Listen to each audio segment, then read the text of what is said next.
Emmotoka bino biweetiye byayitiddwa enkya ya leero okuyambako okusima ettaka eryabadde libuutikidde abantu ababadde basula mu nnyumba eno. Eno kugwa kyaddiridde payipu y'amazzi ebadde eyita wansi okwabika era amazzi ne gagonza ekisenge. But because it was an underground pipe, it was not detected. So water kept on percolating until it reached the nearby house here, leading to the cause of the landslide that has happened.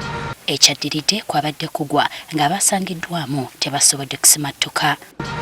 Which has of course demolished this house, and within the house there were so many people, but those who were occupying the rooms that are nearby, neighboring the upper part of this land, had to fail on them. Abatuuze beekubidde mangu enduulu eri ab'obuyinza, poliisi n'ekitongole ki Red Cross abakwataganya awamu okusima n'okuzuula emirambo gy'ababiri bano. Bafuna obuyambi bugumu bwa Sino Minerals batwa tractors so wati atulini tulima kulawo nje biko kuwasapira maybe omutumba.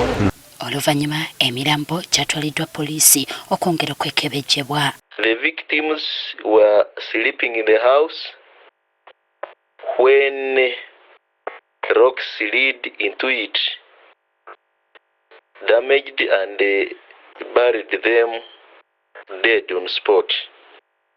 This is an unfortunate incident. You can imagine it's something that one wouldn't have avoided because they were sleeping. Ye Jacqueline Musimenta, mama w'omukubagenzi, asabye gavumenti emudduukirire emuzimbire ennyumba kubanga talina busobozi.